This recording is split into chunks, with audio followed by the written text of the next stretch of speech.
नमस्कार दोस्तों। कैसे हैं आप सब? उम्मीद है आप सब अच्छे होंगे। अच्छा, मुझे ये बात बताइए कि आप लोगों के पास इंश्योरेंस है? मतलब लाइफ से डर लगता है? जॉब अगर नहीं है तो डर लगता है? इंश्योरेंस है या नहीं है? कौन सा इंश्योरेंस है? लाइफ इंश्योरेंस है या मेडिकल इंश्योरेंस है? प्राइवेट का है या गवर्नमेंट का है? कौन सा है? सी, आज का जो आर्टिकल है ये मज़ेदार है। अनएम्प्लॉयमेंट बेनिफिट से रिलेटेड, मतलब कि अगर आप रोज़गार नहीं हैं, अगर आपके पास जॉब नहीं है, तो गवर्नमेंट के पास कुछ तरीके हैं, कुछ सोल्यूशन है जिनको वो इंश्योर करती है, मतलब इंश्योरेंस देती है अगर जॉब नहीं है फिर भी। ये कैसा इंश्योरेंस है, राइट? हालांकि आप सब ने में बहुत लोगों ने जाना होगा इस बारे में कि ऐसे इंश्योरेंस हैं, लेकिन आज हम एनालिसिस करेंगे कि भाई है क्या, मतलब सिर्फ एक फिगर हेड है, मतलब दिखाने के लिए है, या वाकई में कुछ है बेनिफिट इसके। ठीक है। दूसरा आर्टिकल हम हिंदू का ही कवर करेंगे, और जो है मैत्री, मित्रता, मेटशिप। ठीक है। मैत्री बोले तो हिंदी में, संस्कृत में मैत्री, और मेटशिप ऑस्ट्रेलियन इंग्लिश भाषा में मेटशिप होता है। रिसेंटली जो वर्चुअल समिट हुई है भारत और ऑस्ट्रेलिया के प्राइम मिनिस्टर्स के बीच में, उससे रिलेटेड कुछ यूं समझेंगे, बहुत ज़्यादा डिटेल में हम नहीं जाएंगे। ठीक है। चलिए, तो हम टू डू लिस्ट अपनी शुरू करते हैं। आज हम answer evaluation, answer analysis. I think आप लोग प्रीलिम्स में थोड़े व्यस्त हैं, that's why you are not able to write the mains answer, but I would request you, यार एक आंसर तो लिखो ही, एक आंसर दिन का ज़रूर लिखो। ठीक है, वो आप डिसाइड कर लीजिए कौन से सब्जेक्ट का होगा, but you should write one answer daily and join our community group. अच्छा, कम्युनिटी ग्रुप जाने से पहले मैं ये बताना चाहता हूँ आपसे कि मैं लाइव आना चाह रहा हूँ यूट्यूब पे। ठीक है, लाइव स्ट्रीम करना चाह रहा हूँ। सो मुझे आप टॉपिक्स सजेस्ट करिए। मैंने कम्युनिटी टैब में कुछ सजेशंस आपसे मांगे थे, so suggest me some topics. Okay, I know that what are some demanded topics, लेकिन हम आपके हिसाब से चलते हैं, बिकॉज आप हमें देखते हैं, समझते हैं। आप ही सब कुछ हैं, तभी हम we are releasing these videos for you only. So you only decide that what topic should be come up for. Prelim specific करना है, आपको जानना है स्ट्रैटेजी कैसे होगी। ठीक है, मस्त डिस्कशन होगी हमारे बीच, ये मेरी गारंटी है। उसके बाद फिर डेली एमसीक्यू करने हैं, किसी सब्जेक्ट वाइज करने हैं, या फिर एनीथिंग लाइक दैट कि which you think that you are lacking somewhere, which you think you need some mentorship here. ठीक है, तो आप मुझे बता दीजिए। आई थिंक हम फ्राइडे, सैटरडे, संडे में से मैं आपको कंफर्म कर दूंगा, किसी एक दिन हम आएंगे लाइव, शाम को आएंगे। ठीक है, और आप जब टॉपिक बताएंगे तो जो भी मेजोरिटी रहेगी we will go on that. Okay, चलिए आगे बढ़ते हैं। ये है हमारा ethics code of the day. Code of the day क्या है? एरिका जॉन ने लिखा है, लबासना पीछे इमेज है। कहा गया है, the trouble is if you don't risk anything you risk मोर। इसका सीधा सीधा एग्जाम्पल बताया गया, वो जो कंफर्टेबल लाइफ है ना, कि चिल बैठे हैं, हो जाएगा सब बढ़िया है, अरे नहीं, मतलब कि एक था ना वो अनफ्लैपेबल। ठीक है, हम इनके साथ भी हैं, उनके साथ भी हैं, कॉन्फ्लिक्ट में हम, मतलब इनके साथ भी सहमति रखते हैं, उनके साथ भी सहमति रखते हैं। सो ये out of the comfort zone, ये we have to step out of our comfort zone. ठीक है, दर्द होगा, बैठने में दर्द होगा, खड़े रहने में दर्द होगा, रात में पढ़ेंगे तो दर्द होगा, सुबह उठेंगे तो दर्द होगा, लेकिन जब आप मान ही लोगे कि दर्द हो रहा है तो होगा ही। ठीक है, that you have to assume that this is the pleasure you will get in the next 5 years. Okay, so risk करिए। किस चीज़ को रिस्क करिए? टाइम को रिस्क करिए, अपॉर्चुनिटीज़ को रिस्क करिए कि yes I will do it. ठीक है, ज़रूरी नहीं है दैट यू स्टे किसी भी प्रॉब्लम से आप भाग रहे हैं। Risk it. ठीक है, वो था ना, वो कौन सा बहुत फेमस डायलॉग था, इश्क है तो रिस्क है, ये वाली बात। ठीक है, तो risk it definitely, and we all are risking it because we are passionate about what we are doing. Okay, and whoever is risking it, I appreciate and I wish a great future and great success. Next, हमारे कुछ students ने reply किया था, ये वाला video हमने कल release किया था, यूक्रेन फाइल्स। ठीक है, क्या भारत का स्टैंड रहेगा? तो Alvin, Pramita, Rakesh, thank you so much Rakesh, and सब ने कहा कि रशिया के साथ वो स्टैंड करेंगे। और इनफैक्ट तितली रॉय, मुझे तितली का एक कमेंट बहुत अच्छा लगा, तो आई विल अप्रिशिएट हियर तितली, कि आपने लिखा है कि महाभारत के रणभूमि में, युद्ध में, भगवान श्री कृष्ण को ये पता था कि बहुत बड़ा युद्ध होने वाला है, लाखों के काउंट में लोग मरने वाले हैं, लोग बिलखने वाले हैं, बहुत कष्ट होगा, कितनी औरतें विधवा होंगी, कितने बच्चे अनाथ होंगे, लेकिन वो युद्ध हुआ। ठीक है, तो ये वाला जो मामला आपने बोला है, this I would suggest you, even if you quote these things in your examination, it will be like bingo. Okay, so I appreciate, and ज़रूर कोट करना ये सारी चीज़ें अपने एग्जामिनेशन में, because that's the one of the greatest analogies of all the times. Okay, so yeah I mean India का जो stand है, let India the foreign ministers decide. Currently I am also with the current situation, okay, but I am against what is happening in Ukraine, okay। चलो, next up हमारी community group को आप join करिए, because यहाँ पे daily mentorship भी होती है, और रोज़ बच्चे कुछ ना कुछ पूछते हैं, तो हम तुरंत कोशिश करते हैं रिप्लाई करने की। Okay, so we get here immediate like reaction and suggestions. Okay, next हमारे कुछ प्रोग्राम्स जो रिलीज हुए थे, इनको आप ज़रूर देखिएगा। ये देखिएगा, no means no is one of the best article, ये वीडियो बनी हुई है इस पर। ठीक है, सो यूक्रेन फाइल्स आपने देखी, निकालो प्रीलिम्स, ये 20 अमेंडमेंट बहुत इंपॉर्टेंट है, इस स्टोरी के फॉर्म में मैंने बताया है। और ये पूर्णिमा मैम का ज्योग्राफी वीडियो है, कश्मीर फाइल्स वाला वीडियो है। स्टे ट्यून और देखते रहिएगा इसको। Okay, do not forget to like, share and subscribe, और press the bell icon. Okay, आते हैं हम किस पे, इस पे, realising the potential of Maitri and mateship. तो ये है हमारा आज का आर्टिकल, इंडिया और ऑस्ट्रेलिया के संबंधों के बारे में, अंतर्राष्ट्रीय संबंधों के बारे में। जीएस पेपर 2 से इंपॉर्टेंट रिलेशन है, जीएस पेपर 3 से है। ठीक है, एक इंपॉर्टेंट एंगल यहाँ निकल के आता है कि भारत और ऑस्ट्रेलिया की जो रिलेशनशिप है, ठीक है, अगर हम हिस्ट्री में जाएं, हिस्ट्री में अगर जाएं दोस्तों, तो जब ऑस्ट्रेलिया आज़ाद नहीं हुआ था, मतलब ऑस्ट्रेलिया में जब यूरोपियन मार्केट थी, मतलब कि ब्रिटिश हुकूमत थी जब ऑस्ट्रेलिया में, उस टाइम पे मैं आपको बात कर रहा हूँ 1901 की। ओके, जब यूरोपियन कॉलोनी थी यहाँ पे। सो उस टाइम पे ऑस्ट्रेलिया में कई सारे इंडियन कॉन्टिनेंट से वर्कर्स को लाया गया था। ठीक है, क्यों लाया गया था? छोटे मोटे कामों में हिस्सा देने के लिए, वर्कर्स को बढ़ाने के लिए, ना सिर्फ इंडियन कॉन्टिनेंट से बल्कि अदर कॉन्टिनेंट से, अफ्रीका कॉन्टिनेंट से भी वर्कर्स ले आए गए थे काम करने के लिए। ठीक है, प्रोडक्शन बढ़ाने के लिए, ठीक है, जो उनकी कैपेसिटी थी उसको इंक्रीज करने के लिए।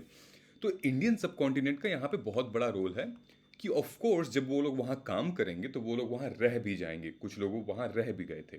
ठीक है, तो इंडियन सब कॉन्टिनेंट एक मेजर पार्ट था जब यूरोपियन यूनियन, ब्रिटिश हुकूमत वहाँ से जब चली गई थी। ठीक है, जब ये आज़ाद, ऑस्ट्रेलिया आज़ाद हुआ था अराउंड 1950 के टाइम पे, जब इसका कैपिटल सिडनी बना था। ठीक है, तो उस टाइम पे जो वहाँ के प्राइम मिनिस्टर थे, पीएम थे ऑस्ट्रेलिया के, उन्होंने भारत के साथ बहुत अच्छी सांठगांठ बनाई, बहुत अच्छा समझौता किया था, और तब से लेकर अब तक बहुत ही अच्छे रिलेशन हैं इंडिया और ऑस्ट्रेलिया के। कहा जाता है कि जैसे इंडिया की सिविलाइजेशन बहुत पुरानी है, राइट, कि हम लोग कल्चर्स को फॉलो करते हुए आए हैं, हम एक हेट्रोजेनस सोसाइटी हैं। ऑस्ट्रेलिया में भी कुछ ऐसा ही है, वहाँ की भी सिविलाइजेशन 10,000 साल पुरानी है, और लोग उनकी सभ्यता, लोग उनके कल्चर, एथनिसिटी, आइडेंटिटी को मेंटेन करते हुए आए हैं। And this is what remains common in both the countries, to value their ethnic cultures, ethnic identities. ठीक है, सो ये एक अच्छा एंगल निकल के आता है, कॉमन एंगल निकल के आता है, आप अपने एग्जाम में कोड भी कर सकते हैं इसको। ऑलराइट, नेक्स्ट हम देखेंगे ये जो कल डिस्कशन हुआ था, यहाँ जो पीएम हैं साहब ये और मोदी जी, ठीक है, इनके बीच में जो समझौता हुआ था, डिस्कशन हुआ था, वो बहुत खास कुछ नहीं था, लेकिन मैं आपको 2-3 चीज़ बता देता हूँ जो एक एक मेंटरशिप के एंगल से मैं आपको बता देता हूँ। किसी भी कंट्री में अगर आप इंटरनेशनल रिलेशन की बात कर लें या उनके अंतर्राष्ट्रीय संबंधों की, उस पर्टिकुलर कंट्रीज के बारे में बात कर लें, 3 चीज़ें ज़्यादा मैटर करती हैं। क्या? एक तो डिफेंस टाइज, ठीक है, दूसरा इसी में मिलिट्री भी आ जाएगा, ठीक है, एक नेवल एक्सरसाइजेज, ठीक है, और तीसरा है साइंस एंड टेक, ये नया है। ठीक है, सो ये 3 चीज़ें बहुत इंपॉर्टेंट है। ठीक है, एंड लास्ट जब चौथे पे हम एडुकेशन पे आ जाएंगे, मतलब कि स्टूडेंट्स, लेकिन ये जो एजुकेशन वाला मुद्दा है वो अब थोड़ा पहले आ गया है। क्यों? क्योंकि यूक्रेन क्राइसिस में देखा गया है कि बहुत सारे ऐसे स्टूडेंट हैं जो कि इनसिक्योर हैं वहाँ पे। तो अब इंडिया क्या कर रही है कि भाई जिस भी कंट्रीज से वो अच्छे संबंध हैं उसके, जो बायलैटरल टाइज हैं उनके, ठीक है, उसमें एडुकेशन का मुद्दा ले आ रही है। क्यों? क्योंकि बहुत सारे इंडियन स्टूडेंट्स ऐसे हैं जो कि अलग अलग कंट्रीज में रह रहे हैं, पढ़ रहे हैं, ठीक है, शिक्षा प्राप्त कर रहे हैं। उनके सिक्योरिटी से रिलेटेड, उनके अश्योरेंस इंश्योरेंस से रिलेटेड, ठीक है, खर्चे से रिलेटेड, ये सारे मुद्दे अब बायलैटरल टाइज में भी डिस्कशन में रखी जाएगी। ओके, तो ये कुछ इंपॉर्टेंट एंगल है जो आप देख सकते हैं। जैसे कि इस पूरे के पूरे डिस्कशन में दोनों देश के पीएम ने क्या डिस्कस किया था? उन्होंने यही डिस्कस किया था कि भाई हम आपके टेक्नोलॉजी एंड रिसर्च पे काम करेंगे, ठीक है। कौन कौन से? जैसे ग्रीन हाइड्रोजन हो गया, ठीक है, जैसे low ultra low cost solar panel हो गया, ठीक है। हालांकि इससे रिलेटेड मैंने एक आर्टिकल निकाला था, न्यूज़ निकाला था कि सोलर एनर्जी से रिलेटेड, रीन्यूएबल एनर्जी से रिलेटेड बहुत सारे वेस्ट जनरेट होते हैं। तो एक इसका एंगल और निकल के आ गया है, ठीक है। सो कंट्रीज में ये सारी चीज़ें देखिए, जैसे ऑस्ट्रेलिया, भारत ने कहा कि हम Australian critical minerals for Indian advancement, ठीक है, इसमें हम खोज करेंगे। Okay, we will boost collaboration, innovation, science, entrepreneurship, scale up ideas, ये सारी चीज़ें। बैंगलोर में ऑस्ट्रेलिया ने centre of excellence for critical emergency and technology policy का एक कंसलेट जनरल स्टैब्लिश किया है, ठीक है, जहां से पूल ऑफ टैलेंट निकल के आएगा और ऑस्ट्रेलिया में ये लोग जाएंगे और काम कर सकते हैं, अपना आइडिया दे सकते हैं, अपनी स्ट्रेटजी बता सकते हैं, ठीक है। सो यहाँ पे मेंशन किया है, we are also increasing investment in our countries rapidly growing space sector. Okay, ये कुछ ऐसी सी बातें हुई हैं। तो ऊपर देखिए मैंने लाइन में लिखी हुई है, deepening investment in Australia India strategic economic and community ties highlight their stronger relationship, ठीक है। दूसरा, ये जो भाई इंडो पैसिफिक वाला एरिया है, ये बहुत ही महत्वपूर्ण एरिया है। इससे रिलेटेड अगर भारत टाई अप करता है जितने भी कंट्रीज हैं, ठीक है, जैसे यहाँ पे मलेशिया हो गया, इंडोनेशिया हो गया, या ऑस्ट्रेलिया हो गया, ठीक है, इन कंट्रीज से, ठीक है, ये कुछ सऊदी अरेबियन कंट्रीज हैं यहाँ पे, ये अफ्रीकन कंट्रीज हैं यहाँ पे, इन लोगों से अगर टाई अप करता है और अच्छे रिलेशन संबंध बनाता है भारत, तो इन एरिया में, ये जो पूरा इंडो पैसिफिक एरिया है जो कि बहुत बड़ी अपॉर्चुनिटी है एक एक पावर सेक्टर की, ठीक है, नेवल सेक्टर की, ठीक है, और इंडिया को स्टैंड करना पड़ेगा यहाँ पे। बिकॉज क्यों? क्योंकि थोड़े से रिलेशन उसके चाइना से ठीक नहीं है। रशिया और यूक्रेन क्राइसिस हम देख ही रहे हैं, ठीक है। यूएस अभी थोड़ा सा इंडिया के स्टैंड से जस्टिफाइड नहीं है, ठीक। So in our defence relation we are enhancing information sharing in operational cooperation, ठीक है। रिसेंटली हमने देखा गया था कि भारत ने अभी ह्यूमैनिटेरियन सपोर्ट की थी ऑस्ट्रेलियन के कुछ फैमिलीज़ में, जो पैसिफिक फैमिलीज़ थी, जैसे टोंगा जनजातियाँ हो गई या किरीबाटी जनजातियाँ हो गई, ठीक है, इन लोगों को इंडिया ने सपोर्ट किया था और ह्यूमैनिटेरियन ग्राउंड पे हेल्प किया था। ओके, इन्वेस्टमेंट जो इनकी है किन किन चीज़ों पे जाएगी? इकोनॉमिक कम्युनिटी टाइज से रिलेटेड पूरी की पूरी इन्वेस्टमेंट जाएगी, ठीक है। क्यों? क्योंकि ये भी एक डेमोक्रेटिक कंट्री है ना यार, है कि नहीं? क्वाड कंट्रीज डेमोक्रेटिक कंट्रीज हैं, इंडिया भी डेमोक्रेटिक, वर्ल्ड्स लार्जेस्ट डेमोक्रेसी है, तो एक और कॉमन ग्राउंड जुड़ गया है, ठीक। तो उसकी जो स्पिरिट ऑफ ट्रस्ट है और अंडरस्टैंडिंग है वो ज़रूरी है। इंडिया और ऑस्ट्रेलिया इन इन फोरम्स में, इन इन इंटरनेशनल बॉडीज़ में मेंबर्स हैं, कॉमनवेल्थ में हैं, IORA में हैं, एशिया में हैं, ये सब आपको पता है। ये कुछ इंपॉर्टेंट चीज़ जैसे कि naval exercise AUSINDEX is carried out between Australia and India every year. AUSINDEX को याद रखिएगा। Major Australian imports to India, ठीक है, क्या क्या करते हैं भाई इम्पोर्ट, क्या क्या करते हैं इसमें? कोल, सर्विस, गोल्ड, ये सारी चीज़ें। Major Indian exports to Australia, export क्या करता है भारत? रिफाइन देता है, सर्विसेज सच एज आउटसोर्सिंग, मतलब कि कॉल सेंटर टाइप्स वाली बात हो गई यहाँ पे, पर्ल, जेम, ज्वेलरी, मेडिकामेंट्स, ठीक है, ये सारी चीज़ें हैं जो एक्सपोर्ट और इम्पोर्ट होती है दो कंट्रीज के बीच में majorly. Okay, rest, these are the questions. एक है what is comprehensive economic cooperative agreement, cooperation agreement, ठीक है। और ये YCECA इज़ अ डेडलॉक, ये 2001 में स्टैब्लिश हुआ था, ठीक है। उसके बाद से कहा जाता है कि अगर ये डेडलॉक हट जाएगा इंडिया की तरफ से, तो मतलब ऑस्ट्रेलिया की तरफ से भी, तो ट्रेड इंडस्ट्री में, कॉमर्स में, इकोनॉमी में इंडिया मतलब बहुत अच्छे पोजीशन पे आ जाएगा, ठीक है। क्योंकि अभी 12th लार्जेस्ट इकोनॉमी माना जाता है, ओके। अभी अगर ये CECA अगर इंडिया के फेवर में आ जाता है, so there could be so many opportunities जो इंडिया के पास आ सकती है। वो क्या है वो आपको कमेंट करके बतानी है। Why CECA is a deadlock, और क्या होता है CECA, okay. Countries which have participant in Malabar exercise, अभी जो एक्सरसाइज रिसेंटली हुई थी उसमें कौन कौन सी कंट्रीज ने पार्टिसिपेट किया है, ये कमेंट करके बता दीजिएगा, ठीक है। आइए, ये है आज का मज़ेदार आर्टिकल, विदरिंग अनएम्प्लॉयमेंट बेनिफिट्स, ठीक है। तो मैं आप लोगों से ये कह रहा था कि क्या आपके पास इंश्योरेंस है? नहीं है तो कौन सा है, नहीं है तो क्यों नहीं है, ये सारी चीज़ें, ठीक है। तो इंश्योरेंस से रिलेटेड हम कुछ इंपॉर्टेंट बात यहाँ समझेंगे। ये जो आर्टिकल आप देख रहे हो यहाँ पे, इसमें एक एनालिसिस किया गया है कि भाई जितने भी कानून हैं, जितने भी स्कीम हैं इंश्योरेंस से रिलेटेड, एक्चुअली उतना नहीं रिजल्ट दे पाए हैं जितना कि उन्होंने प्रॉमिस किया था, जितना कि हाइप था कि भाई इंश्योरेंस आ गया मार्केट में, अब तो भाई बल्ले बल्ले, अब कोई दिक्कत नहीं है, अब जॉब भी नहीं रहेगी तो हम इंश्योर्ड हैं, हमारे पॉकेट एक्सपेंडिचर्स बचेंगे। तो क्या वो रियलिटी में है या फिर ऐसे ही मामला चल रहा है, ठीक है। तो देखो ये कैसे सेटअप होता है। हमारा भारत जब आज़ाद हुआ था, तो आज़ाद भारत के बाद LIC को नेशनलाइज किया गया था। कब नेशनलाइज किया गया था? 1956 में, ठीक है। LIC, लाइफ इंश्योरेंस कॉरपोरेशन को नेशनलाइज किया गया था, ठीक है। जीवन बीमा।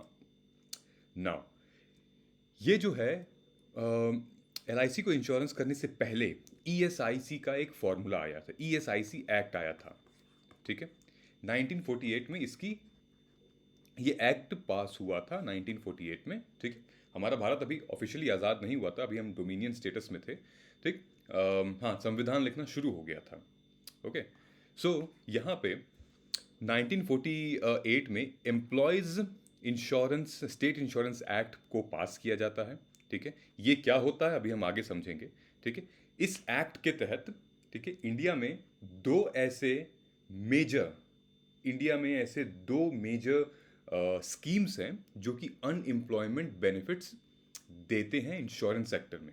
कौन कौन से हैं? पहला है राजीव गांधी श्रमिक कल्याण योजना, जो कि 2005 में स्टैब्लिश हुआ था, यूपीए गवर्नमेंट ने इसको स्टैब्लिश किया था। और दूसरा है अटल बीमित व्यक्ति कल्याण योजना, जो कि 2018 में इसको स्टैब्लिश किया गया था, और बेसिकली इसको कोविड टाइम पे इसको एक्सटेंड भी किया गया था, ठीक है। ये वाली स्कीम क्या थी? बेसिकली ये राजीव गांधी श्रमिक कल्याण योजना, ये एक सोशल सिक्योरिटी थी श्रमिक पर्सन्स के लिए, लेबर्स के लिए, ठीक है। जहाँ पे कुछ लोगों को नेट इंश्योरेंस मिलेगी अगर उनकी जॉब नहीं है तो। उसके भी कुछ कंडीशंस थे, ठीक है। अगर हाँ रिट्रेंचमेंट हुई हो, क्लोजर ऑफ फैक्ट्री हुआ हो, परमानेंट डिसेबलमेंट हुआ हो, ठीक है, फैक्ट्री से अगर निकाल दिया गया हो, फैक्ट्री बंद हो गई हो, या फिर कोई भी ऐसी चीज़ जिसमें आप जिम्मेदार ना हो, उन मामलों में आपको क्या मिलेगा? सोशल सिक्योरिटी मिलेगा इस वाले स्कीम के अंदर, ठीक है। अब हम आते हैं ये वाले स्कीम पे, अटल बीमित व्यक्ति कल्याण योजना। इसमें क्या था कि भाई अंडर विच एम्प्लॉयड जो है वो इंश्योर्ड पर्सन, ठीक है, उनको मिलेगा allowance rate 50% of the average per day earning of the Clement 90 days, मतलब कि जितना भी आप अर्न कर रहे हो उसका 50% पर डे आपको अलाउंस मिलेगा, ठीक है। देखा गया है कि जैसे MG नरेगा है, MG नरेगा में किसी किसी को लोग भाई 100 रुपये मिलते हैं दिन के, ठीक है। अगर हम इस स्कीम के तहत जाएं तो इंश्योरेंस हर दिन का 50 रुपये है, ठीक है। लेकिन सच्चाई क्या है वो भी हम देखेंगे। अच्छा, तीसरा क्या था? अभी बात चल रही है उस पर, जो 4 लेबर लॉज हमारे हैं जिनको अभी बात चल रही है, उनको अमेंड करने की, उनको सही तरीके से इम्प्लीमेंट करने की। उसमें से एक आता है हमारा SSC क्या है? सोशल सिक्योरिटी कोड 2020, ठीक है। ये क्या है? ये इनफॉर्मल सेक्टर और फॉर्मल सेक्टर दोनों ही सेक्टर के लिए ये एप्लीकेबल था। हालांकि इनफॉर्मल सेक्टर में ज़्यादा इसकी अहमियत नहीं दिखाई दी गई, लेकिन जो जो लेबर यूनियन वाले जो पूरे का पूरा ग्रुप है, ट्रेड यूनियन, लेबर यूनियन, जो लेबर वाले काम करते हैं लोग, श्रमिक मजदूर होते हैं लोग, उनसे रिलेटेड ये पूरा का पूरा सोशल सिक्योरिटी कोड था। Because they lack social security, they lack basic essential insurance profit from the government, ठीक है, provisions from the government. So इसकी डेफिनेशन यही थी कि did not provide a scheme for the same. Parliament में इसके बाद में डिबेट भी हुई थी। जो पार्लियामेंट्री स्टैंडिंग कमेटी है, उन्होंने यही कहा था कि भाई द गवर्नमेंट ने ये कहा कि भाई unemployment allowance is already provided under ESI act for the unorganised workers, basic social security has been taken care of in the proposed code. उनका यही कहना है कि भाई साहब ऑलरेडी इंश्योरेंस कौन दे रहा है? ESIC। ESIC में कौन कौन से आते हैं? ESIC में आपके आते हैं IA में एक तो राजीव गांधी और एक अटल बिहारी, ठीक है। तो इन मुद्दों को हम ज़रा डिटेल में अब समझते हैं कि भाई हो रहा है मुद्दा कि नहीं, ठीक है। ESI पे हम आते हैं अभी। तो ये जो ऑथर हैं उनका ये कहना है कि अंडर RGS के मतलब राजीव गांधी वाली जो स्कीम थी, उसमें ये देखा गया है कि अनएम्प्लॉयमेंट अलाउंस जो लगभग प्रॉमिस हुआ था कि 3 करोड़ पता नहीं कितने लोगों को दिया जाएगा, लेकिन कितने लोग उसकी बेनिफिट उठा पा रहे हैं? मात्र 13,000, मात्र 13,000। मतलब कि 0.043% ही इसकी सक्सेस रेट है, ठीक है, allowance during this period. Further, the unemployment allowance share in total cash expenditure. और दूसरा जो हम बात कर रहे थे AB के मतलब अटल बिहारी वाली जो स्कीम थी, उसमें ये कहा गया है कि भाई ये अब तक जो है 1 जुलाई 2018 से 31 मार्च 2020 तक सिर्फ 120 ही क्लेम किए गए हैं। आप समझ रहे हैं, इतनी बड़ी पॉपुलेशन में से इन 1.5-2 सालों में सिर्फ 120 क्लेम्स किए गए हैं। मतलब उस क्लेम का मतलब ये है कि लगभग 73.3 रुपीज़ पर डे का इंश्योरेंस था। मैंने बताया था ना आपको 50% जो इंश्योरेंस था मिलेगा टोटल आपके जो वेजेस हैं, ठीक है। सो ये मतलब ऐसा इंश्योरेंस स्कीम है कि you cannot just trust, you cannot just believe, because now this is everything on paper. This has been researched। और कहाँ से रिसर्च किया गया है? जो centre for monitoring end of Indian economy, ये जो हमारी बॉडी है, उसके रिसर्च के थ्रू आया है। किसके रिसर्च के थ्रू आया है? Annual reports for employee state insurance corporation, मतलब ESIC के रिसर्च के थ्रू ये पता चला है, ठीक है, कि दोनों ही स्कीम फॉल्टर हैं, फेल कर गई हैं, मतलब अच्छी तरीके से काम नहीं कर रही हैं, ठीक है। अब हम आते हैं अपनी फ्लैगशिप स्कीम पे, ठीक है। जो आज़ाद भारत का जो फ्लैगशिप स्कीम थी, इंश्योरेंस से रिलेटेड जो स्कीम थी, जो हमारे कॉन्स्टिट्यूएंट असेंबली ने मिल के ये तय किया था, ये बात की थी, वो क्या थी, ठीक है, जिसके अंडर वो दोनों स्कीम्स आती हैं, ठीक।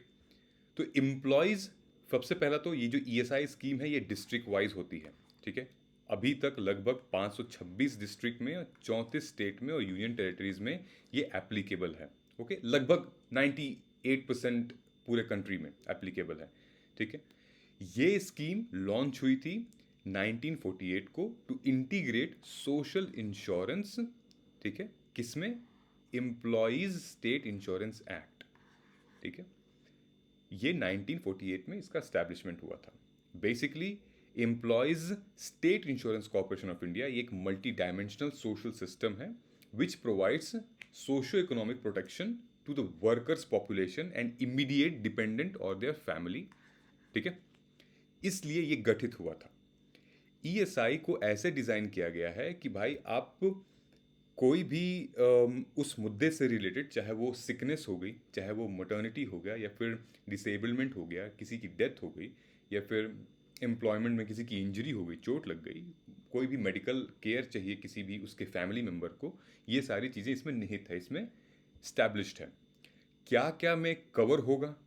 ESI applies to factories and other establishment, जैसे कि रोड ट्रांसपोर्ट में हो गया, होटल्स में हो गया, रेस्टोरेंट्स में हो गया, सिनेमा, न्यूज़पेपर, शॉप्स, एजुकेशनल, ये इन एरियाज़ में ये स्कीम्स अप्लाई होंगी। जो भी वर्कर्स यहाँ इन एरियाज़ में काम कर रहे होंगे, they can benefit from it. ठीक है। ये जो स्कीम है कैसे इसको कंट्रीब्यूट करेगी? This scheme can be contributed financially employer और एम्प्लॉय, जैसे पीएफ हुआ करता था, ठीक है, प्रोविडेंट फंड, जो एम्प्लॉयर भी शेयर करता था, एम्प्लॉय भी शेयर करता था। इसमें भी यही सेम चीज़ है, contribution from employer and employee. लेकिन 2020 के बाद से इनके दरें, रेट्स कम कर दिए गए थे, ठीक है, ये आप रेट्स देख सकते हैं। और एम्प्लॉयज़ अर्निंग 137 रुपये पर डे, जो भी उससे कम अर्न कर रहे हैं, वो एग्जेम्प्ट हैं from the payment of share contribution, वो उनको नहीं मिलेगा। ओके, सो ये थी अनएम्प्लॉयमेंट बेनिफिट्स और उसकी रियलिटी। तो इस आर्टिकल के थ्रू हमें एटलीस्ट ये पता चल गया कुछ इंपॉर्टेंट चीज़ें, जैसे कि एक तो ESIC ये क्या होता है, ठीक। उसके बाद पता चल गया इसके अंदर दो स्कीम्स जो आती हैं, ESIC is the flagship scheme, ठीक है, जो 1948 में इसकी स्टैब्लिशमेंट हुई थी। उसके बाद फिर दो चीज़ स्कीम्स आती हैं, एक राजीव गांधी श्रमिक कल्याण योजना और दूसरी आती है अटल बीमित व्यक्ति कल्याण योजना। ये दो स्कीम्स आती हैं इसके अंदर।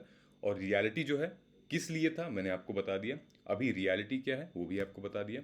मतलब कि जब आपने एग्ज़ाम में जब आप भी रेफरेंस दोगे तो आप इनका रेफरेंस दोगे कि भाई according to centre for monitoring Indian economy and then according to annual reports of employed state Indian insurance corporation, based on these facts, based on these reports आप बातें आगे करोगे, ठीक है। ये था एक आर्टिकल यहाँ पे, changing the jurisprudence of scarcity. ये मैं कवर नहीं करूँगा, मैं आपको बस ये बता देना चाहता हूँ, ये एजुकेशन से रिलेटेड मामला है, ये रिजर्वेशन से रिलेटेड मामला है, ठीक है। ये ऑलरेडी हम कई बार सुन चुके हैं, बहुत डिटेल में इन्होंने ये गए नहीं हैं। ये बेसिकली ये मुद्दा क्यों आया है? ये मुद्दा इसलिए आया है कि यूक्रेन में हुए क्राइसिस की वजह से जो हमारे मेडिकल स्टूडेंट्स थे वहाँ पे, उनको बहुत तकलीफ हुई है, ठीक है। क्यों तकलीफ हुई है? आखिर बच्चे क्यों गए थे यूक्रेन मेडिकल की पढ़ाई पढ़ने? बच्चे इसलिए गए थे क्योंकि भारत में जनरल सीटों पे इतनी रिजर्वेशन है कि उनको सीट नहीं मिल पा रही है, ठीक है। इसलिए वो लोग गए थे वहाँ पे पढ़ाई करने। कई सारी ऐसे न्यूज़ भी आपने देखी होंगी कि बहुत जनरल कैटेगरी के गरीब परिवार से बच्चा नहीं क्वालिफाई कर पा रहा है, इस वजह से वो बाहर जा रहा है मेडिकल का एग्ज़ाम देने के लिए या मेडिकल सीट लेने के लिए, ठीक है। तो ये वही हाईलाइट किया गया है। हमने ऑलरेडी कवर किया हुआ है इसको। मैं डिस्क्रिप्शन बॉक्स में हमारा एक वीडियो है, उसका मैं लिंक दे दूंगा आपको, आप देख लीजिएगा। दो तीन इंपॉर्टेंट केस की बात की गई थी जो हमेशा से इंपॉर्टेंट रही है।